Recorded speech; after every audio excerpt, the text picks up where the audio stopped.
মাদ্রাসা শিক্ষার 3 গুণ যদি আপনারা বুঝে থাকেন, বৈশিষ্ট্য, আদর্শ, উদ্দেশ্য, ভুলে যাবেন কোনদিন। আলোচ্য আয়াতে আল্লাহ সফল মাদ্রাসা শিক্ষার 3 গুণ চিহ্নিত করে দিয়েছেন, বৈশিষ্ট্য, আদর্শ, উদ্দেশ্য। বলুন তো সফল মাদ্রাসা শিক্ষার বৈশিষ্ট্য কি? জানার সাথে মানা, জানার সাথে মানা, শিক্ষার সাথে দীক্ষা। সফল মাদ্রাসা শিক্ষার আদর্শ সুন্নতে রাসূলের সাথে জমাতে সাহাবা, সুন্নতে রাসূলের সাথে জমাতে সাহাবা। সফল মাদ্রাসা শিক্ষার উদ্দেশ্য দুনিয়ার স্বার্থ উপার্জন করা নয়, মানব জাতিকে জাহান্নাম থেকে বাঁচার পথ প্রদর্শন করা সফল মাদ্রাসা শিক্ষার উদ্দেশ্য। এই 3 গুণ সন্তোষজনকভাবে কওমি মাদ্রাসায় পাওয়া যায়। এই 3 গুণ সন্তোষজনকভাবে কওমি মাদ্রাসায় পাওয়া যায়। এই 3 গুণ কওমি মাদ্রাসায় যে পরিমাণে পাওয়া যায়, দুনিয়ার আর কোনো শিক্ষা প্রতিষ্ঠানে সেই পরিমাণে পাওয়া যায় না। যাচাই করতে হলে আপনি কওমি মাদ্রাসার ছাত্রদের আমল আখলাক যাচাই করে দেখেন, অন্য প্রতিষ্ঠানের ছাত্রদের আমল যাচাই করে দেখেন। যাচাই করতে হলে আপনি কওমি মাদ্রাসায় পড়নেওয়ালাদের আদর্শ যাচাই করে দেখেন। কওমি মাদ্রাসায় লেখাপড়া করে যারা আলেম হন, এরা সবাই বিশ্বাস করেন সুন্নতে রাসূল এবং জমাতে সাহাবা আমাদের আদর্শ। যাচাই করতে চাইলে দেখুন কওমি মাদ্রাসায় পড়নেওয়ালা আলেমরা, এরা সংসারের কোনো আয় উপার্জনের সন্তোষজনক ব্যবস্থা না থাকলেও, পেটে পাথর বাঁধতে হলেও, উপবাস থাকতে হলেও, সিরা কাপড় পরতে হলেও আপনাদের ছেলে মেয়েদেরকে কলেমা কালাম শিক্ষা দিয়া জাহান্নাম থেকে বাঁচায়, আপনাদেরকে দাওয়াত ও তাবলীগের মাধ্যমে জাহান্নাম থেকে বাঁচাবার পথ দেখায়।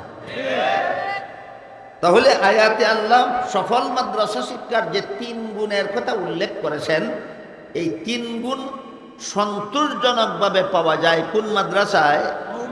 কওমি মাদ্রাসায়। এবার আমরা বোঝার চেষ্টা করব তার কারণ কি, তার কারণ কি? কওমি মাদ্রাসায় কেন সফল মাদ্রাসা শিক্ষার 3 গুণ সন্তোষজনকভাবে পাওয়া যায়, তার কারণ কি? এই কারণটা বোঝার জন্য আমাদের মনে রাখতে হবে বর্তমান বাংলাদেশে 40,000 কওমি মাদ্রাসা আছে। বর্তমান বাংলাদেশে কি পরিমাণ কওমি মাদ্রাসা আছে? 40,000। এই সবগুলি কওমি মাদ্রাসার মডেল দারুল উলুম দেওবন্দ মাদ্রাসা।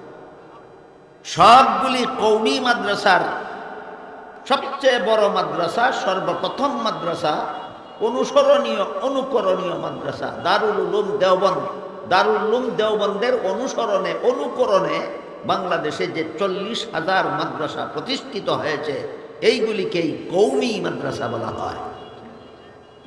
এই দারুল উলুম দেওবন্দ মাদ্রাসা প্রতিষ্ঠার একটা প্রেক্ষাপট ছিল। আমি অতি সংক্ষেপে কয়েক মিনিটে সেই প্রেক্ষাপটটা আপনাদের সামনে তুলে দেব। আমরা বাংলাদেশের স্বাধীনতা লাভ করেছি 1971 সালে। এর আগে বাংলাদেশ পূর্ব পাকিস্তান ছিল।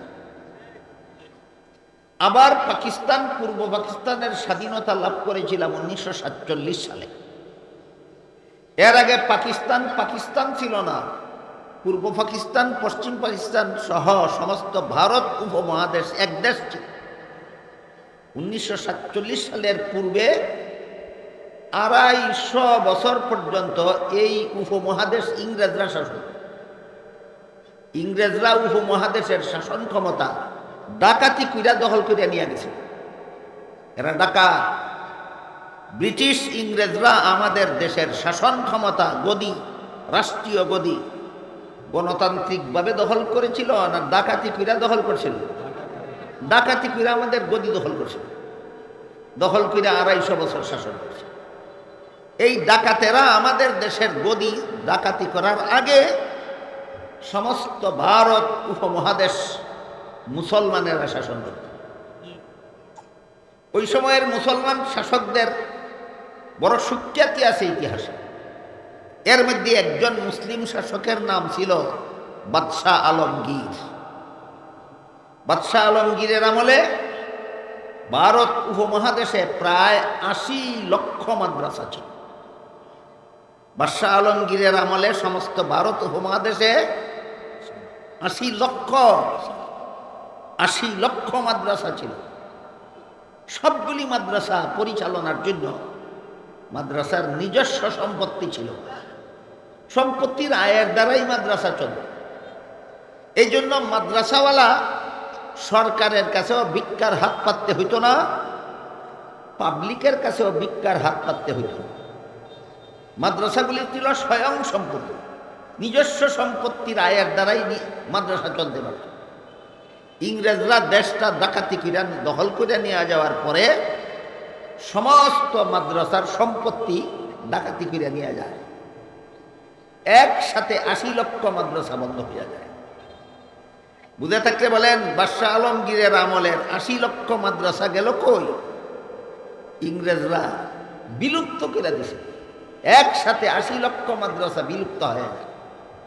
এমত অবস্থায় কলিকাতা এলাকায় একজন বিখ্যাত বুজুর্গ আলেম ছিলেন, নাম ছিল তার মোল্লা মাজেদুদ্দিন রহমাতুল্লাহ। কলিকাতা এলাকা ছিল মুসলিম অধ্যুষিত এলাকা। কলিকাতার মুসলিম বাসিন্দারা মোল্লা মাজেদুদ্দিনের মাধ্যমে ইংরেজ সরকারের কাছে একটা আবেদন করেছিলেন যে তোমরা আমাদের দেশের ৮০ লক্ষ মাদ্রাসা বন্ধ করেছ, যে কারণে মুসলমান ছেলেপেলেদের ইসলামী শিক্ষা বন্ধ হয়ে গেছে। কাজেই তোমরা সরকারি খরচে কলিকাতায় একটা মাদ্রাসা প্রতিষ্ঠা করে দাও, যেন সরকারি খরচে মাদ্রাসা চলতে পারে, আর অন্তত কলিকাতার মুসলমানের ছেলেপেলেরা যেন ইসলাম সম্পর্কে শিক্ষা দীক্ষা লাভ করে। তাদের দরখাস্ত মঞ্জুর করে লর্ড ওয়ারেন হেস্টিংস ১৭৮১ খ্রিস্টাব্দে কলিকাতায় একটা মাদ্রাসা প্রতিষ্ঠা করে দেয় সরকারি খরচে। নাম দেয় কলিকাতা আলিয়া মাদ্রাসা। এখান থেকে উপমহাদেশে আলিয়া মাদ্রাসার ইতিহাস শুরু হয়। এখান থেকে উপমহাদেশে কোন মাদ্রাসার ইতিহাস শুরু হয়? আলিয়া মাদ্রাসার ইতিহাস শুরু। কলিকাতা আলিয়া মাদ্রাসা প্রতিষ্ঠা করে দেওয়ার পর তৎকালীন ভারতের সবচেয়ে বড় আলেম ছিলেন শাহ আব্দুল আজিজ মুহাদ্দিসে দেহলভী রহমতুল্লাহ। তিনি একটা ঐতিহাসিক বিপ্লবী ফতোয়া জারি করলেন, ডাকাতদের হাত থেকে দেশের স্বাধীনতা উদ্ধার করার জন্য প্রত্যেকটা মুসলমানের জন্য মুক্তিযুদ্ধ করা ফরজ। মুক্তিযুদ্ধ আর মুক্তিযুদ্ধের চেতনা যারা আজকাল জপতে মুখে ফেনা তুলে, গুড়ার ডিমও জানে না মুক্তিযুদ্ধের ফাউন্ডেশন কোথায়। একমাত্র ব্যক্তি ছিলেন শাহ আব্দুল আজিজ, যিনি এই উপমহাদেশের মাটিতে সর্বপ্রথম ফতোয়া দিয়েছিলেন ইংরেজ ডাকাতদের হাত থেকে দেশের স্বাধীনতা উদ্ধার করার জন্য প্রত্যেকটা মুসলমানের জন্য মুক্তিযুদ্ধে ঝাঁপিয়ে পড়া ফরজ। শাহ আব্দুল আজিজের ফতোয়ার ভিত্তিতে আরম্ভ হইল মুক্তিযুদ্ধ। এই মুক্তিযুদ্ধে কলিকাতা আলিয়া মাদ্রাসার ছাত্র শিক্ষকরাও স্বতঃস্ফূর্তভাবে অংশগ্রহণ করে। এবার বলুন, প্রতিষ্ঠা করে দিয়েছিল কে? কার খরচে চলে? কার বিরুদ্ধে যুদ্ধ করতে গেল? ইংরেজের। এখান থেকে ইংরেজ সরকার কলিকাতা আলিয়া মাদ্রাসার উপর খেপার মতো খেপল, বলল দাঁড়াও, তোমাদের 12টা বাজাচ্ছি। যে ইংরেজ সরকার সর্বপ্রথম আলিয়া মাদ্রাসা কলিকাতায় প্রতিষ্ঠা করে দিয়েছিল, সেই ইংরেজ সরকার আলিয়া মাদ্রাসাকে ধ্বংস করার চক্রান্তে লিপ্ত করে। ধ্বংস করার যত শয়তানি পলিসি গ্রহণ করেছিল, তার মধ্যে একটা পলিসি ছিল আলিয়া মাদ্রাসা প্রতিষ্ঠা করার সূচনা লগ্ন থেকে একাধারে 26 জন প্রিন্সিপাল নিযুক্ত করল খ্রিস্টান। কলিকাতা আলিয়া মাদ্রাসার প্রথম প্রিন্সিপাল খ্রিস্টান, কলিকাতা আলিয়া মাদ্রাসার দ্বিতীয় প্রিন্সিপাল খ্রিস্টান, তৃতীয় প্রিন্সিপাল খ্রিস্টান, চতুর্থ প্রিন্সিপাল খ্রিস্টান, পঞ্চম প্রিন্সিপাল খ্রিস্টান, এইভাবে 26 জন প্রিন্সিপাল খ্রিস্টান। আমাদের সিলেটি ভাষায় একটা প্রবাদ আছে, শুটকির নৌকা বিড়াল চকিদার। নৌকা কিসের? চকিদারকে। শুটকির যেই দেশা হবে, আলিয়া মাদ্রাসা শুটকির নৌকা, আর ইংরেজ বিড়াল হইল সেই নৌকার চকিদার। আলিয়া মাদ্রাসাকে ধ্বংস করার একটা শয়তানি চক্রান্ত। আরেকটা শয়তানি চক্রান্ত করলো, আলিয়া মাদ্রাসা পড়ুয়া ছাত্র শিক্ষক মুক্তিযুদ্ধে অংশগ্রহণ করার কারণে আলিয়া মাদ্রাসার সিলেবাস থেকে কোরআন হাদিসের শিক্ষা রহিত করে দিল। মাদ্রাসায় পড়তে পারবা, কোরআন শিখতে পারবা না। মাদ্রাসায় পড়তে পারবা, হাদিস শিখতে পারবে না। দ্বিতীয় শয়তানিটা করল। তৃতীয় শয়তানিটা করল, একমাত্র ইংরেজি ভাষার মাধ্যমে যারা লেখাপড়া করবে এদেরকে ইংরেজ সরকার শিক্ষিত বলে গণ্য করবে। ইংরেজি ছাড়া যারা আরবি ভাষায়, উর্দু ভাষায়, ফার্সি ভাষায়, বাংলা ভাষায় লেখাপড়া করবে এদেরকে ইংরেজ সরকার শিক্ষিত বলে গণ্য করবে না। এই আইন পাশ করিয়া কলিকাতা আলিয়া মাদ্রাসা পড়ুয়া সমস্ত আলেমদেরকে অশিক্ষিত মূর্খ সাব্যস্ত করে দেবে। 4 নম্বর শয়তানি যেটা করল সেটা হল 1863 খ্রিস্টাব্দে সিদ্ধান্ত নিল মুসলমানেরা কোরআন শিক্ষা আলেম হয়, আর আলেমদের ফতুয়ার কারণে আমাদের বিরুদ্ধে মুক্তিযুদ্ধ করে। এই মুক্তিযুদ্ধকে বানচাল করতে হইলে কোরআন ধ্বংস করতে হবে, আলেমদেরকে ধ্বংস করতে হবে। এই সিদ্ধান্ত নিল ইংরেজরা 1863 খ্রিস্টাব্দে। এই সিদ্ধান্ত নিয়ে কোরআন শরীফের লক্ষ লক্ষ এডিশন পাহাড়ে নিয়ে পেট্রোল দিয়ে আগুন দিয়ে জ্বালাই দিল। 1863 খ্রিস্টাব্দ থেকে 1866 খ্রিস্টাব্দ পর্যন্ত 3 বছরে 14,000 উলামায়ে কেরামকে ফাঁসি কাষ্ঠে ঝুলাই দিল। ইসলাম এবং মুসলমানের এই চরম দুর্দিনে একজন মুক্তিযোদ্ধা কমান্ডার, ঐতিহাসিক শামলীর প্রান্তরে মুসলমান সেনাবাহিনীর প্রধান সেনাপতি ছিলেন আল্লামা কাসিম নানতবী রহমতুল্লাহ, এগিয়ে আসলেন জাতির চরম দুর্দিনে এই জাতির মধ্যে ইসলাম এবং মুসলমানের অস্তিত্ব রক্ষার পরিকল্পনা নিয়ে। তিনি কয়েকজন অনুষঙ্গী নিয়ে পরামর্শ করে সিদ্ধান্ত করলেন আর সরকারি সাহায্যে মাদ্রাসা নয়। সরকারি সাহায্যে মাদ্রাসা বানাইলে এইভাবে সরকার মাদ্রাসারে নিয়ে পুতুল খেলা খেলে। মাদ্রাসা নিয়ে সরকারকে আর পুতুল খেলা খেলতে দেওয়া হবে না। এবার কওম বা জনগণের সহযোগিতায় মাদ্রাসা প্রতিষ্ঠিত হবে, পরিচালিত হবে। এই পরিকল্পনা দিলেন আল্লামা কাসিম নানতবী কয়েকজন অনুষঙ্গীকে নিয়ে।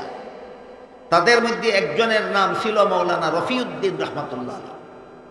মৌলানা রফিউদ্দিন স্বপ্নে দেখেন মুহাম্মদুর রাসূলুল্লাহ সাল্লাল্লাহু আলাইহি ওয়াসাল্লাম বলতেছেন, তোমাদের পরিকল্পিত মাদ্রাসার ঘর আমার লাঠির দ্বারা অঙ্কিত রেখায় রেখায় নির্মাণ করবা।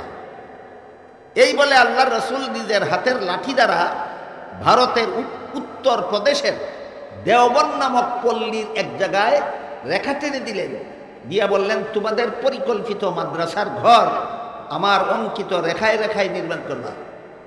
ঘুম ভাঙ্গার পরে বাস্তবেও জমিনে স্বপ্নে দেখা রাসূলের লাঠি মুবারকের রেখা পাওয়া গেল। সেই রেখায় রেখায় উপমহাদেশের সর্বপ্রথম কওমি মাদ্রাসা দারুল উলুম দেওবন্দ মাদ্রাসার ঘর নির্মাণ করা হল। এর অনুসরণে অনুকরণে বর্তমান বাংলাদেশে 40,000 কওমি মাদ্রাসা। বুঝে থাকলে এবার বলুন, বাংলাদেশের 40,000 কওমি মাদ্রাসার মডেল কোনটা? দেওবন্দ মাদ্রাসা। কার নির্দেশক্রমে নির্মাণ করা হইল? মুহাম্মদুর রাসূলুল্লাহর নির্দেশক্রমে নির্মাণ করা হলো।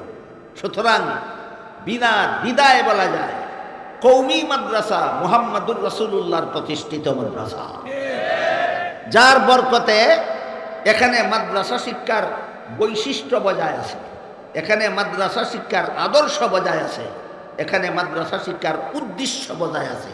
মুহাম্মদুর রাসূলুল্লাহর প্রতিষ্ঠিত মাদ্রাসায় লেখাপড়া করবে আর এলেম শিকার পরে আমল থাকবে না, হতেই পারে না।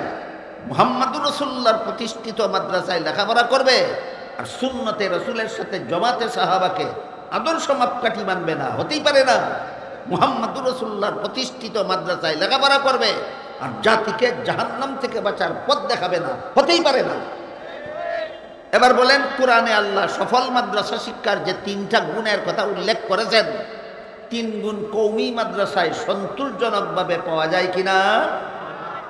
কোন কারণে? রাসূলের লাঠি মুবারকের দাগের বরকতে, রাসূলের লাঠি মুবারকের দাগের বরকতে।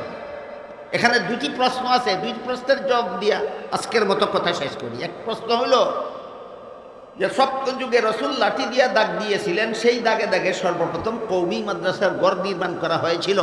ঘটনাটা কি তুতির জুড়ে ভরা পুঁতির কথা না কোনো ঐতিহাসিক ভিত্তি আছে? এই প্রশ্নের জবাব হলো কয়েক হাজার পৃষ্ঠা বিশিষ্ট একটা ইতিহাস গ্রন্থ আছে, বিশাল, নাম তার তারিখে দারুল উলুম দেওবন্দ। বাংলাদেশ ইসলামিক ফাউন্ডেশনের পক্ষ থেকে এটার বাংলা অনুবাদও প্রকাশিত হয়েছে। যারা উর্দু বুঝেন না, বাংলাটাই করে দেখেন। এই ইতিহাসের ভূমিকায় লেখা আছে এই রসুলের সপ্তম যুগে লাঠি মুবারকের দ্বারা দাগ দেওয়ার ঘটনা, রাসূলের দেওয়া দাগে দাগে সর্বপ্রথম কওমি মাদ্রাসার গড় নির্মাণ করা হয়েছিল। বলো এটা কোনো কল্পকাহিনী না ঐতিহাসিক সত্য? ঐতিহাসিক। আরেকটা প্রশ্ন হলো, ওই যে বলেছিলাম সুন্নি নামের রেজবিরা বলে রসুল হাজির নাজির, রসুল আমাদের মিলাদ শরীফে হাজির হন, এই জন্য তার তাজিম করার জন্য আমরা দাঁড়াই, বলে কিনা? এরা যখন শুনে ইতিহাসটা তখন বলে কওমি মাদ্রাসার ফাউন্ডেশনের রেখা টেনে দেওয়ার জন্য যদি রাসূল দেওবন্দে আসতে পারেন, তাহলে আমাদের মিলাদ মাহফিলে আসতে পারবেন না কেন? এই এমন একটা ক্যাটা প্রশ্ন করে বসে থাকে। আমি আপনাদের জিজ্ঞেস করি, দেওবন্দের জমিনে রেখা টেনে দেওয়ার জন্য যদি রসুলকে নিজে আসতে হয়, তাহলে সেটা রাসূলের অলৌকিকতা হয় না মদিনা শরীফে শুয়ে থেকেই যদি রেখা পৌঁছে দিতে পারেন তাহলে অলৌকিকতা হয়? কোনটা অলৌকিকতা? হ্যাঁ, আমরা রাসূলের অলৌকিকতায় বিশ্বাসী। দেওবন্দের জমিনে দাগ দিতে হলে মদিনার নবী দেওবন্দে আসতে হয় না, ওইখানে থেকে ইশারা করলেই দাগ হয়ে যায়। হাদিসে তার প্রমাণ আছে। রসুল দুনিয়ার থেকে বিদায় হওয়ার আগে একবার রসুল জবালে আবি কুবাইস নামক পাহাড়ের চূড়ায় আরোহণ করে আকাশের চন্দ্রকে আঙ্গুল দ্বারা ইশারা করছিলেন, দুই টুকরা হয়ে গেছে, আবার জোড়া লেগেছিল। বলুন, চন্দ্রে গিয়া চন্দ্র দুই টুকরা করেছিলেন না জমিনে দাঁড়াইয়া? যে নবী জমিনে দাঁড়াইয়া আঙ্গুল দ্বারা ইশারা করলে আকাশের চন্দ্র দুই টুকরা হয়, সেই নবী মদিনা শরীফে শুইয়া ইশারা করলে দেওবন্দের জমিনে রেখাও হয় না। সুতরাং আমাদের এখানেও আসেননি, তোমাদের ওখানেও আসেন না। এই আশার ধারণা বাতিল, এই আশার ধারণা রাসূলের সহিহ হাদিস বিরোধী। হাদিস শরীফে রাসূল বলেছেন, আল আম্বিয়াউ আহইয়াউন ফি কুবুরিহিম, নবী রাসূলগণ দাফন করার পরে জীবিত অবস্থায় রওজা শরীফের ভিতরে থাকেন, তোমাদের কোনো অনুষ্ঠানে আগমন করেন না। এইটাই আহলে সুন্নাত ওয়াল জামাতের আকীদা। আল্লাহ আপনাদের আমাদের সবাইকে মাদ্রাসা শিক্ষার বৈশিষ্ট্য, আদর্শ, উদ্দেশ্য বুঝে আমাদের মাদ্রাসা শিক্ষাকে সফল করার এবং কওমি মাদ্রাসার গুরুত্ব বুঝে এই মাদ্রাসার সাথে জড়িত থেকে নিজেদের জীবনকে ধন্য করার সৌভাগ্য দান করুন। সবাই বলুন আমিন। সুবহান রাব্বিকা রাব্বিল ইজ্জাতি আম্মা ইয়াসিফুন ওয়া সালামুন আলাল মুরসালিন আলহামদুলিল্লাহি রাব্বিল আলামিন। যারা দোয়াতে শরীক হবেন বসা থাকুন। আস্তাগফিরুল্লাহ। কিভাবে সফল হয় আর কিভাবে বিফল হয়, বিষয়টা আপনাদের সামনে তুলে ধরার জন্য আমি পবিত্র কোরআনের একটি আয়াতের অংশ তিলাওয়াত করেছি। তিলাওয়াতকৃত আয়াতাংশে আল্লাহ সফল মাদ্রাসা শিক্ষার তিনটি গুণের কথা উল্লেখ করেছে। যে মাদ্রাসা শিক্ষার সাথে তিনটি বৈশিষ্ট্য থাকবে, তিনটি গুণ থাকবে, সেই মাদ্রাসা শিক্ষা হবে সফল। কোনো মাদ্রাসা শিক্ষা যদি এই তিন গুণ বিবর্জিত থাকে, তিন গুণের কোনো একটা গুণ যদি কোনো মাদ্রাসা শিক্ষার সাথে থাকে না, তাহলে সেই মাদ্রাসা শিক্ষাটা বিফল হতে বাধ্য। কাজেই মাদ্রাসা শিক্ষা সফল হওয়ার তিনটা গুণের কথা আল্লাহ এখানে উল্লেখ করে দিয়েছে। আমার মনে হয় মাদ্রাসার সাথে যারা যতভাবে জড়িত সমস্ত মুসলমানদের জানা থাকা দরকার যে কোন তিনটা গুণের দ্বারা মাদ্রাসা শিক্ষা সফল হয় আর যেগুলির অভাবে মাদ্রাসা শিক্ষা বিফল হয়। গুণ তিনটা হলো যথাক্রমে, এক নম্বর হলো মাদ্রাসা শিক্ষার বৈশিষ্ট্য, দুই নম্বর হলো মাদ্রাসা শিক্ষার আদর্শ, তিন নম্বর হলো মাদ্রাসা শিক্ষার উদ্দেশ্য। মাদ্রাসা শিক্ষা সফল হওয়ার জন্য একটা সুনির্দিষ্ট বৈশিষ্ট্য আছে, এটা থাকতে হবে। মাদ্রাসা শিক্ষা সফল হওয়ার জন্য এর একটা সুনির্দিষ্ট আদর্শ আছে। সেই আদর্শ যদি থাকে তাহলে মাদ্রাসা শিক্ষাটা সফল হবে, না থাকলে বিফল হতে পারে। ঠিক তেমনি ভাবে তিন নম্বর হলো মাদ্রাসা শিক্ষার উদ্দেশ্য। মাদ্রাসা শিক্ষার সুনির্দিষ্ট একটা উদ্দেশ্য আছে। এই উদ্দেশ্য যদি হারা হয় কোনো মাদ্রাসা শিক্ষা, তাহলে সেই মাদ্রাসা শিক্ষাও বিফল হতে পারে। মাদ্রাসা শিক্ষার সুনির্দিষ্ট বৈশিষ্ট্য, আদর্শ, উদ্দেশ্য ঠিক থাকলে মাদ্রাসা শিক্ষা হবে সফল। কোনো একটা না থাকলে মাদ্রাসা শিক্ষা বিফল হতে বাধ্য। মাদ্রাসা শিক্ষার বৈশিষ্ট্যের প্রতি ইঙ্গিত করে আল্লাহ আলোচ্য আয়াতে লিয়াতাফাক্কাহু ফিদ্দীন শব্দ ব্যবহার করেছেন। যদি আল্লাহ বলতেন লিয়াতাআল্লামু ফিদ্দীন, তাহলে আয়াতের অর্থ দ্বারা তো কিছু মুসলমান যাও ইসলামী শিক্ষা গ্রহণ করার জন্য, কিন্তু আল্লাহ এটা বলেননি। কিছু মুসলমান ইসলামী শিক্ষা গ্রহণ করার জন্য যাও, এটা আল্লাহ বলেননি। লিয়াতাআল্লামু না বলে লিয়াতাফাক্কাহু বলেছেন। আল্লাহ বুঝাতে চেয়েছেন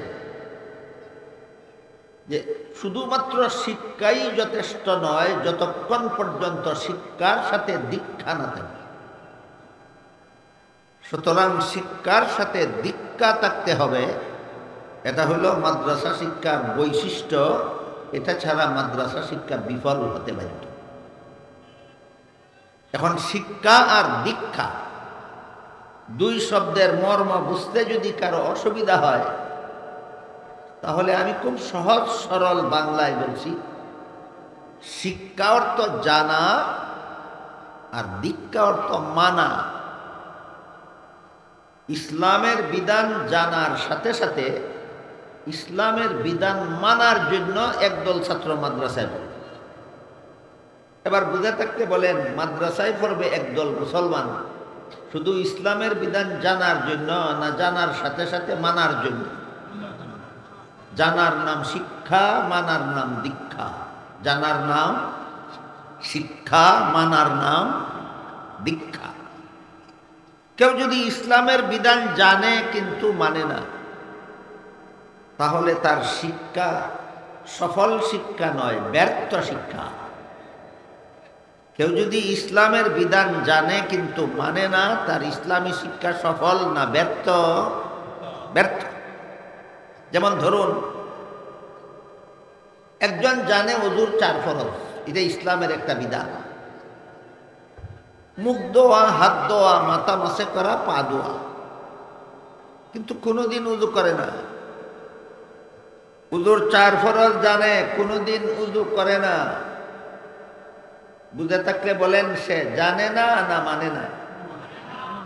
তার শিক্ষা আছে, দীক্ষা নাই। শিক্ষা আছে, বলুন তার শিক্ষা সফল না ব্যর্থ?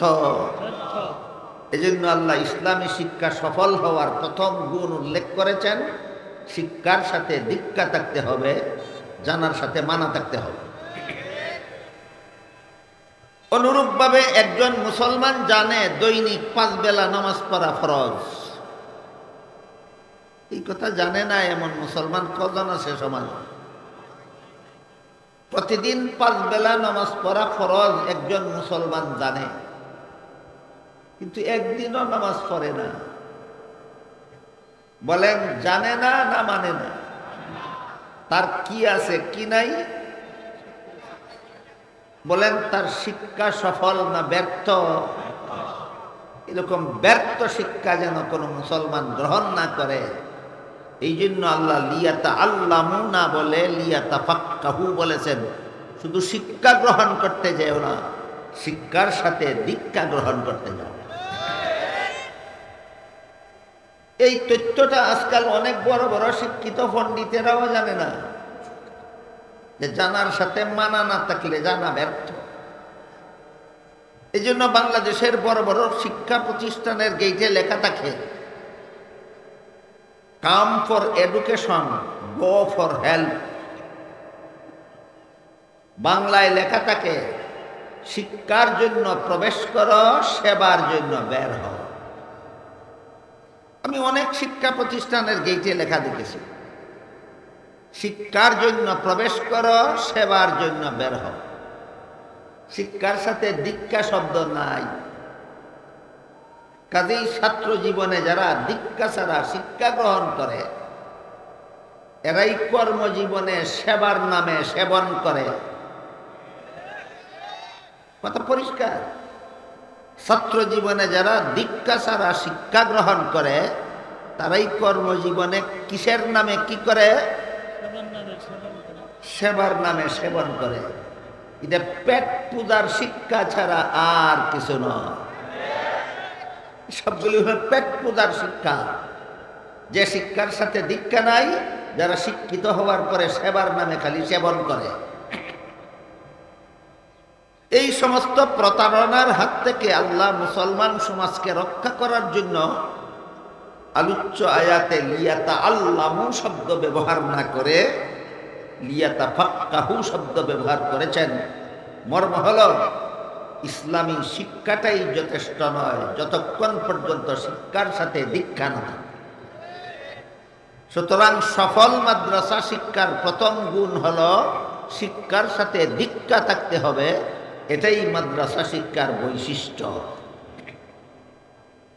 দ্বিতীয় গুণের দিকেও আল্লাহ লিয়াতাফাক্কাহু শব্দের দ্বারাই ইঙ্গিত করেছেন। মুফাসসিরিনে কেরাম তাফসীরের কিতাবে ইয়াতাফাক্কাহু শব্দের ব্যাখ্যায় উল্লেখ করেছেন যে মাদ্রাসা শিক্ষা সফল হওয়ার জন্য একটা সুনির্দিষ্ট আদর্শ আছে।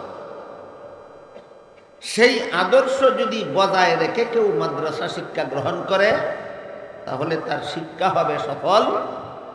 আদর্শ বিবর্জিত অবস্থায় মাদ্রাসায় লেখাপড়া করে কিন্তু জানে না মাদ্রাসা শিক্ষার আদর্শ কি, এই ব্যক্তির মাদ্রাসা শিক্ষাও বিফল হতে বাধ্য।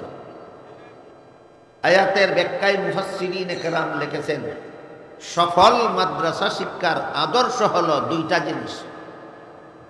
একটা হলো রাসূলের সুন্নত, আর একটা হলো সাহাবায়ে কেরামের জামাত। অর্থাৎ আমার এলেম সহি না গলত, আমার আমল সহি না গলত, আমার আকীদা বিশ্বাস সহি না গলত, এটা সাব্যস্ত করার জন্য হাদিস শরীফে আল্লাহর রাসূল দুইটা আদর্শ উল্লেখ করেছেন, মা আনা আলাইহি ওয়া আসহাবি। মর্ম হলো, একটা আদর্শ মাপকাঠির নাম নবীর সুন্নত, আর একটা আদর্শ মাপকাঠির নাম সাহাবায়ে কেরামের জামাত। কিয়ামত পর্যন্ত যে কোনো মুসলমানের এলেম, আমল, আকীদা যদি নবীর সুন্নত মোতাবেক হয়, সাহাবায়ে কেরামের জামাতের অনুকূলে হয়, তখন সেটা হবে আদর্শ মাদ্রাসা শিক্ষা। সেই মাদ্রাসা শিক্ষা হবে সফল। আর কারো এলেম, আমল, আকীদা সহি না গলত এটা যাচাইয়ের জন্য যদি সুন্নতে রাসূলকে মাপকাঠি না মানে, জামাতে সাহাবাকে আদর্শ মাপকাঠি না মানে, তার শিক্ষা হবে আদর্শ বিবর্জিত কোরআন শিক্ষা, বিফল হতে বাধ্য।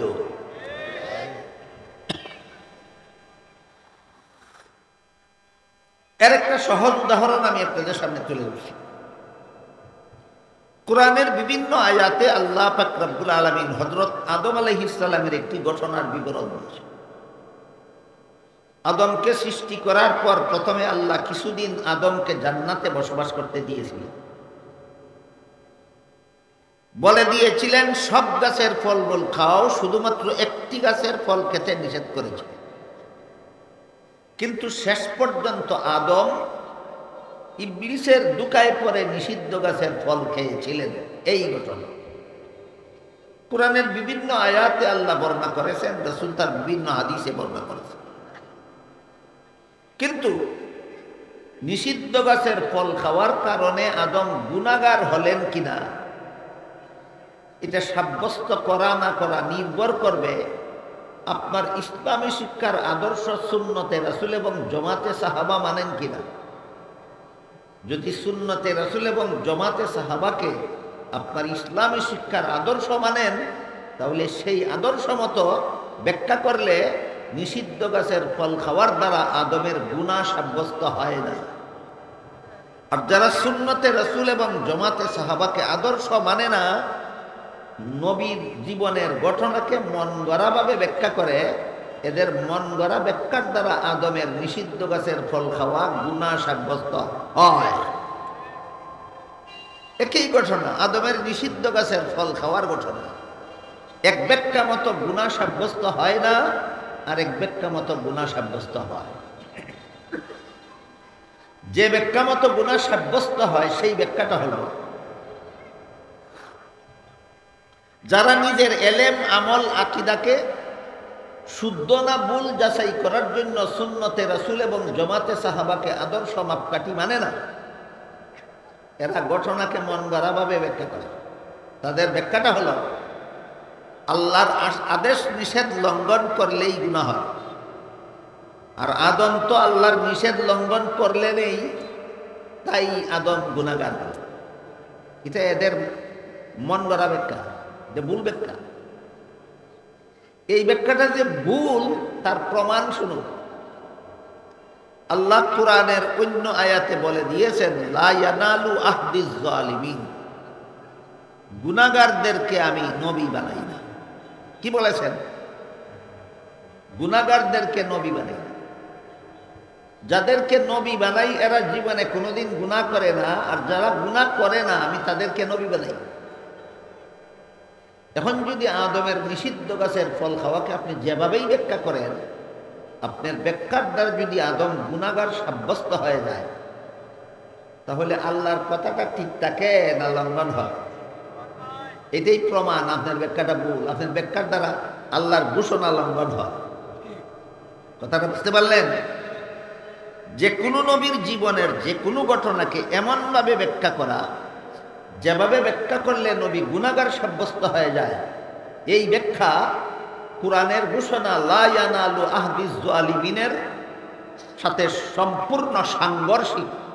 আল্লাহর ঘোষণার সাথে সাংঘর্ষিকতাপূর্ণ ব্যাখ্যাই এই কথার জ্বলন্ত প্রমাণ। তোমার ব্যাখ্যা ভুল, তোমার ব্যাখ্যা ভুল। তাহলে শুদ্ধ ব্যাখ্যা কোনটা? এবার আসতে হবে আহলে সুন্নাত ওয়াল জামাতের আশ্রয়। আমি একটু পরে আপনাদেরকে বলবো আহলে সুন্নাত ওয়াল জামাত কাদেরকে বোঝায়।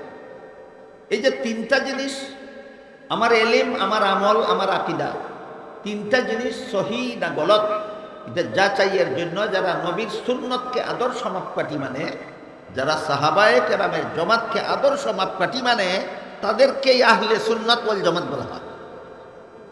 আহলে সুন্নাত ওয়াল জামাতের সমস্ত মুফাসসিরিনে কেরাম অতীতের ১৫০০ বছরের ইতিহাসে যত তাফসীরের কিতাব লিখেছেন, সমস্ত তাফসীরের কিতাবে উল্লেখ করেছেন যে মানুষের কোনো কাজের দ্বারা সওয়াব হয় আর কোনো কাজের দ্বারা গুনাহ হয় দুনিয়ার জীবনে।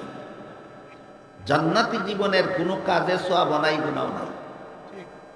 বলুন, মানুষের কোনো কাজে সওয়াব হয়, কোনো কাজে গুনাহ হয় কোন জীবনে? জান্নাতি জীবনের কোনো কাজে সওয়াব নাই, গুনাহ নাই। দুনিয়াতে আসার আগেও কোনো কাজে সওয়াব গুনাহ নাই, দুনিয়া থেকে বিদায় হওয়ার পরেও কোনো কাজে আর সওয়াব গুনাহ নাই। যেমন ধরেন, দুনিয়ার থেকে বিদায় হওয়ার পরে একটা মানুষকে দাফন কাফন করার পরে, জানাজা পড়ার পরে, গুরুস্থানে দাফন করার পরে, এরপরেও কি লোকটা 5 বেলা নামাজ পড়ে? তখন কি গুনাহগার হবে? কেন 5 বেলার নামাজ পড়ে না, গুনাহগার হবে না কেন? ওই জীবনের সাথে গুনার কোনো সম্পর্ক নেই। ওই জীবনের সাথে গুনার কোনো সম্পর্ক নেই। তেমনিভাবে জন্মগ্রহণ করে দুনিয়াতে আসার আগে কোনো মানুষ কি 5 বেলা নামাজ পড়েছে? তো 5 বেলা নামাজ পড়া ফরজ, দুনিয়াতে আসার আগের থেকেই সে 5 বেলা নামাজ পড়ে না, গুনাহগার হবে না কেন? দুনিয়াতে আসার আগের জীবনের সাথে সব গুনার কোনো সম্পর্ক নেই। যেমনভাবে দুনিয়াতে আসার আগেও 5 বেলা নামাজ পড়েনি, গুনাহ হয়নি, দুনিয়ার থেকে বিদায় হওয়ার পরেও 5 বেলার নামাজ পড়বে না, গুনাহ হবে না। প্রমাণ হলো মানুষের কোনো কাজের সাথে সওয়াব গুনার সম্পর্ক হয় কোন জীবনে? দুনিয়ার জীবনে। এবার বলেন, আদম নিষিদ্ধ গাছের ফল খেয়েছিলেন কোন জীবনে? জান্নাতি জীবনে। কোন জীবনে? এর সাথে সওয়াবেরও কোনো সম্পর্ক নাই, এর সাথে গুনারও কোনো সম্পর্ক। এই ব্যাখ্যার দ্বারা আল্লাহর ঘোষণা লঙ্ঘন হয় না, বহাল থাকে। এটাই প্রমাণ এই ব্যাখ্যাটা সঠিক। নবীর জীবনের যে কোনো ঘটনার ব্যাখ্যার দ্বারা আল্লাহর কোরআনের বিরুদ্ধাচরণ অবধারিত হয়ে পড়ে, সেই ব্যাখ্যাটাই ভ্রান্ত। আর যে ব্যাখ্যার দ্বারা আল্লাহর বিরুদ্ধাচরণ অবধারিত হয় না, বরং আল্লাহর ঘোষণা বহাল থাকে, সেই ব্যাখ্যাটাই শুদ্ধ। এখন একজন মাদ্রাসায় লেখাপড়া করে, হাদিস পড়ে, কোরআন পড়ে, আদমের নিষিদ্ধ গাছের ফল খাওয়াকে এমনভাবে ব্যাখ্যা করে যেভাবে ব্যাখ্যা করলে আদম গুনাহগার সাব্যস্ত হয়। বলেন, তার মাদ্রাসা শিক্ষা আদর্শ মাদ্রাসা শিক্ষা না আদর্শ বিবর্জিত? তোমার মাদ্রাসা শিক্ষা ব্যর্থ হতে বাধ্য। তোমার মাদ্রাসা শিক্ষা সফল নয়, তোমার আদর্শহীন মাদ্রাসা শিক্ষা। তাই আল্লাহ আলোচ্য আয়াতে মাদ্রাসা শিক্ষা সফল হওয়ার জন্য একটা সুনির্দিষ্ট বৈশিষ্ট্য চিহ্নিত করে দিয়েছেন, একটা সুনির্দিষ্ট আদর্শ চিহ্নিত করে দিয়েছেন। তোমার মাদ্রাসা শিক্ষার সাথে যদি বৈশিষ্ট্যটা থাকে, তোমার মাদ্রাসা শিক্ষার মধ্যে যদি আদর্শটা পাওয়া যায়, তখন তোমার মাদ্রাসা শিক্ষা হবে সফল। আর লঙ্ঘন হলেই তোমার মাদ্রাসা শিক্ষা বিফল হতে বাধ্য। এখানে আনুষঙ্গিকভাবে বলা হয়েছে যে আমার এলেম, আমার আমল, আমার আকিদা, 3টা জিনিস। আমার এলেম, আমার আমল, আমার আকিদা, কটা জিনিস? ভুলে যাবেন না জীবনে কোনো। 3টা জিনিস, আমার এলেম, আমার আমল, আমার আকিদা, শুদ্ধ না ভুল যাচাই করার জন্য হাদিস শরীফে আল্লাহ রাসূল 2টা মাপকাঠি নির্ধারণ করে দিয়েছেন। একটার নাম সুন্নতে রাসূল আর একটার নাম জমাতে সাহাবা। যারা এই 3 জিনিসের শুদ্ধ না ভুল যাচাইয়ের জন্য এই 2টা জিনিসকে ফলো করে, সুন্নতে রাসূলের অনুসরণ করে, জমাতে সাহাবাকে অনুসরণ করে, তাদের নাম আহলে সুন্নাত ওয়াল জামাত। তাদের নাম আহলে সুন্নাত।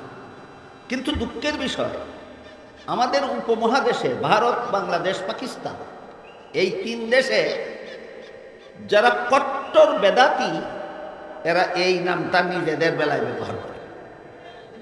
বেদাতিরা নিজেদেরকে আহলে সুন্নাত ওয়াল জামাত বলে মিথ্যা দাবির প্রচারণা চালায়। এই বেদাতি দলটা আসলে আহলে সুন্নাত ওয়াল জামাত নয়। এই বেদাতি দলটা সুন্নি নয়। এই বেদাতি দলটা হলো ভারতের সবচেয়ে বড় কুখ্যাত বেদাতি নেতা আহমদ রেজা খাঁর অনুসারী। এই আহমদ রেজা খাঁর অনুসারী হওয়ার কারণে দলটার আসল নাম রেজবি। রেজা নামের অনুসারী হওয়ার কারণে আসল নাম রেজবি। আর আপনাদেরকে ধোঁকা দেওয়ার জন্য লেবেল লাগায় সুন্নি। এরা আসল সুন্নি নয়, সুন্নি লেবেলদারি রেজবি। আসল সুন্নি না সুন্নি লেবেলদারি রেজবি? সুন্নি লেবেলদারি রেজবি। এর উদাহরণ হইল কাদ্যানি। আপনাদের জানা মতো কাদ্যানিরা মুসলমান না কাফের? কিন্তু এরা নিজেদের দলের নাম দিয়েছে আহমদিয়া মুসলিম জামাত, মুসলমানের দল। কাফিরের দল নিজেদেরকে মুসলমানের দল নাম দিল কেন? সাধারণ মুসলমান যেন বুঝতে না পারে যে এটা আসলে মুসলমান নয়। ঠিক তেমনি ভাবে রেজবিরা নিজেদেরকে সুন্নি নাম দিল কেন? সাধারণ মুসলমানের যেন বুঝতে না পারে যে এরা আসলে সুন্নি নয়। গেল মাদ্রাসা শিক্ষা সফল হওয়ার দুইটা গুণ, একটা বৈশিষ্ট্য, একটা আদর্শ। মাদ্রাসা শিক্ষা সফল হওয়ার জন্য বৈশিষ্ট্য হলো শিক্ষার সাথে দীক্ষা, আর মাদ্রাসা শিক্ষা সফল হওয়ার জন্য আদর্শ হলো সুন্নতে রসুলের সাথে জমাতে সাহাবা। সুন্নতে রসুলের সাথে জমাতে সাহাবা যারা মানে তাদেরকেই আহলে সুন্নাত ওয়াল জামাত বলা হয়। এবার মাদ্রাসা শিক্ষা সফল হওয়ার উদ্দেশ্যের বিবরণ দিয়ে আল্লাহ বলেন ওয়ালিয়ুনজিরু কওমাহুম। মাদ্রাসা শিক্ষায় শিক্ষিতরা কর্মজীবনে করবেটা কি, এদের এই শিক্ষার উদ্দেশ্য কি? আল্লাহ বলেন এদের উদ্দেশ্য হলো একমাত্র ইনজারে কওম। এর মর্ম হলো জাতিকে জাহান্নাম থেকে বাঁচার পথ দেখাও। মাদ্রাসা শিক্ষার উদ্দেশ্য জাতিকে জাহান্নাম থেকে বাঁচার পথ প্রদর্শন করা। এটা মাদ্রাসা শিক্ষা সফল হওয়ার জন্য এটা সুনির্দিষ্ট উদ্দেশ্য। মাদ্রাসা শিক্ষার উদ্দেশ্য দুনিয়ার কোনো সম্পদ হাসিল করা নয়। মাদ্রাসা শিক্ষা সফল মাদ্রাসা শিক্ষার উদ্দেশ্য দুনিয়ার কোনো পদ পদবি দখল করা নয়। সফল মাদ্রাসা শিক্ষার উদ্দেশ্য দুনিয়ার কোনো টাকা পয়সা উপার্জন করা নয়। সফল মাদ্রাসা শিক্ষার উদ্দেশ্য হলো গোটা মানব জাতিকে জাহান্নাম থেকে বাঁচার পথ প্রদর্শন করা। যদি কোনো মাদ্রাসা শিক্ষার্থীর মনে মনে জাতিকে জাহান্নাম থেকে বাঁচার পথ প্রদর্শন করার উদ্দেশ্য ছাড়া দুনিয়ার কোনো স্বার্থ হাসিলের উদ্দেশ্য থাকে, তাহলে আজ থেকে ১৫০০ বছর আগে আল্লাহর রাসূল বলে দিয়েছেন সেই এলেম শিক্ষার্থী জান্নাতে যাবে দূরের কথা, জান্নাতের সুগন্ধও পাবে না। যেই ছেলেটা মাদ্রাসায় কোরআন হাদিস পড়ে জাতিকে জাহান্নাম থেকে বাঁচার পথ দেখানি তার উদ্দেশ্য না, দুনিয়ার কোনো সম্পদ উপার্জন করা, পদ দখল করা তার উদ্দেশ্য হয়, রাসূল বলে গেছেন এই মাদ্রাসার ছাত্র জান্নাতি নয়, জাহান্নামী। তাহলে তার মাদ্রাসার পড়াটা সফল হলো না বিফল?